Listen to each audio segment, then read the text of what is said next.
आप सुन रहे हैं जगत गुरु तत्वदर्शी संत रामपाल जी महाराज द्वारा लिखित पुस्तक ज्ञान गंगा का पेज नंबर 3।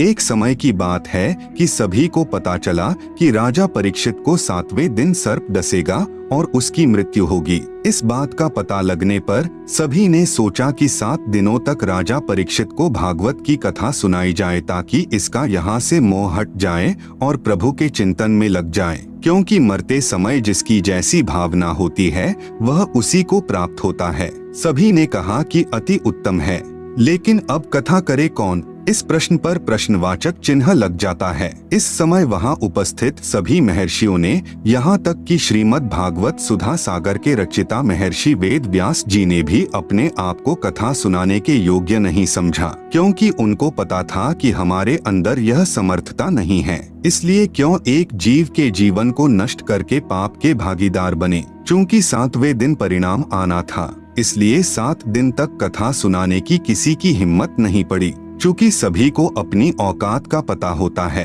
स्वर्ग से सुखदेव जी को भागवत की कथा करने के लिए बुलाया गया और तब राजा परीक्षित का मोह यहाँ से हटा और स्वर्ग की प्राप्ति हुई। स्वर्ग में सुख भोगने के पश्चात वापस नरक में और फिर 184 में चक्कर काटेगा। ये यहाँ का हार्ड एंड फास्ट रूल है, अर्थात अटल नियम है। यह उपलब्धि भी 3 लोक के पूर्ण गुरु बिना प्राप्त नहीं हो सकती। ठीक इसी प्रकार जब किसी स्थान पर प्रधानमंत्री आ रहा हो तो उनके आने से पहले 2-3 बहुत अच्छे वक्ता, गायक व तबले बैंजो बजाने वाले होते हैं, जो बहुत सुरीली और आकर्षक आवाज से दर्शकों को प्रभावित करते हैं। लेकिन वे जो कह रहे हैं उनमें से एक बात भी करने में सक्षम नहीं है।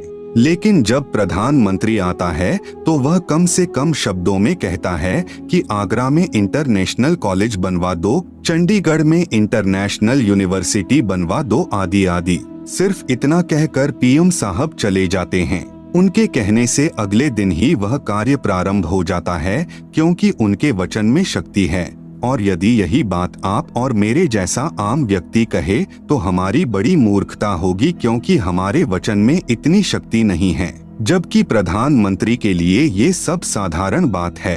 इन तथ्यों को प्रमाणित करने के लिए कुछ निम्नलिखित वाणियां अवश्य पढ़ें और गहन विचार करें तथा अति शीघ्र गुरु मंत्र प्राप्त करें। कबीर पंडित और मशालची दोनों सूझे नाहिन, औरों ने करें चांदना, आप अंधेरे माही। कबीर करनी तज कथनी कथे, अज्ञानी दिन रात कुकर ज्यों भौंकत फिरें। सुनी सुनाई बात, गरीब बीजक की बाता कहें, बीजक नाही हाथ, पृथ्वी डोबन